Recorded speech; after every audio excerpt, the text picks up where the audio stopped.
And to us, we kind of defined a hidden gem as a place where you could go travel to and visit that you wouldn't maybe think of. Yeah. They're places where you could go and have a great time.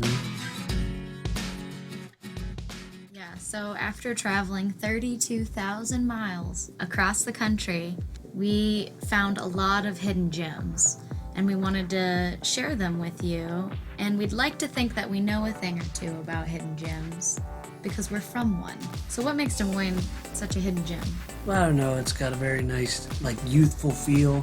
And it might just be because it's our home, but I've always liked the welcoming feeling. It kind of doesn't matter what path of life you're on. Everyone's really welcoming and warming. It's really well set up. I like That's true. the things to do here. We got from the Iowa State Fair to the farmers market, so many different things and so many family-friendly things. I think one of the big factors of why we like it and why it is a good place to raise a family is because it's cheap. If you know us, you know we like cheap. Right. But outside of Des Moines, our top 10 favorite hidden gem cities. Number 10, Santa Fe, New Mexico. We liked it's different than most of the other hidden gems we found. It's got cool pueblos and houses to see. It's got different culture, pretty cool history and architecture, but it's also got really nice weather, lots of hiking, biking, fitness, things like that. And it's just a very friendly place for people of all types. You could fit in there no matter who you are. Number 9, Erie, Pennsylvania. I'm not really sure why we like this place, and I don't mean that in a bad way, but there wasn't anything specifically that stuck out. I think it was mostly just the vibes we got. And of course, it's on Lake Erie, which was absolutely beautiful there. I remember the beaches being really neat. It was a pretty bike-friendly city. I didn't feel stressed out when I was there at all. It was really relaxing, kind of laid back, easygoing, and I'm all about that. Number 8, Ocean Springs, Mississippi. Really nice, real small place. And it's right near Biloxi, Mississippi, so you may have heard of that. It's got a nice little downtown. You don't feel like you're in the casino-ridden place of Biloxi. It's kind of its own small town. Real nice people, very homey vibes. Number 7, Livingston, Montana. When we were there, we could only stay for a few hours, but I loved it. It was peaceful, it was quiet, and it was simple. Those 3 things were perfect for that time. There was a good community of people. You could tell that everyone kind of knew everyone, and that was neat to see. And of course, the views in every direction are just awesome. Number 6, Providence, Rhode Island. It is probably a bigger city that made it, but we liked it because it is in Rhode Island. You don't often think about that place. It's got a really cool water fire festival that really kind of made us fall in love with the idea of the place. Lots of grilled cheese. Love grilled cheese. It's great. And really cool history, So it's got really cool colonial housing and things like that. A well set up town, I felt too. It's a nice downtown. Lots of things to do. Number 5, Asheville, North Carolina. There's lots of hiking in the mountains. You could tell people went there to escape their hectic lives, which also brought about a fun group. Lots of little shops, boutique shops, and art galleries and stuff like that. Asheville was unique.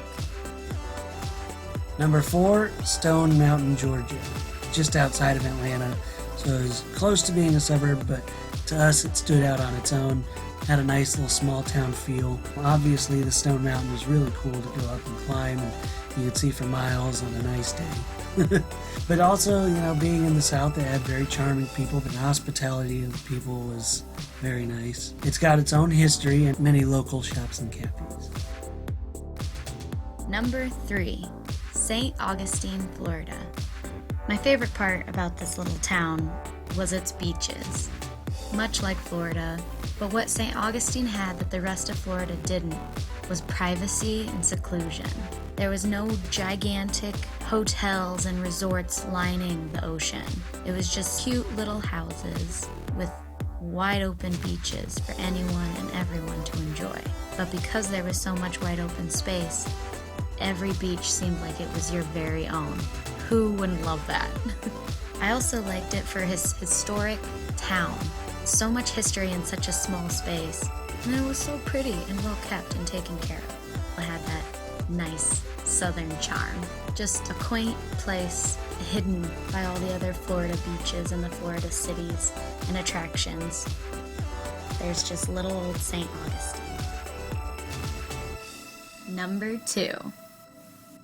Portland, Maine. I remember the architecture of the buildings being so neat and so cool and different than anything I had seen yet. Everything was brickwork and detailed. The food obviously was amazing. Caught that day and then served on your plate probably a couple hours later. I could tell too with Portland, the people who lived there and were from there loved their little city, and I thought that was really neat. It also had a work hard, play hard vibe, similar to where we're from. Portland is one of those places that I would have never thought to be one of my favorites on the road trip. Number 1 was Duluth, Minnesota. I think we both kind of agreed it was our favorite for Yeah. sure. It was the most friendly people in all of the U.S. Those Minnesotans, man. So many friendly people that wanted us to have a great time. People cared about your experience in that city. It also had wonderful parks and wonderful things to see and do. The Lake Superior was right there, and we could go right along it. Beautiful views. It looked like an ocean to itself. And there was a really outdoorsy feel there, no matter what time of year you go. Hiking, skiing even, fishing, all sorts of stuff to do there, and that's a big part. It's just going outside and being outside. 7,000 acres of city park, which is pretty cool. We went out on Park Point, which is like this peninsula that goes all the way out almost to Wisconsin. It was a long trek, but it was well worth it. It was also a pretty bike friendly, which goes with it being outdoorsy and stuff like that. It also had like just the right amount of things to do to keep it like still touristy but also still local. The downtown was situated on this beautiful hill.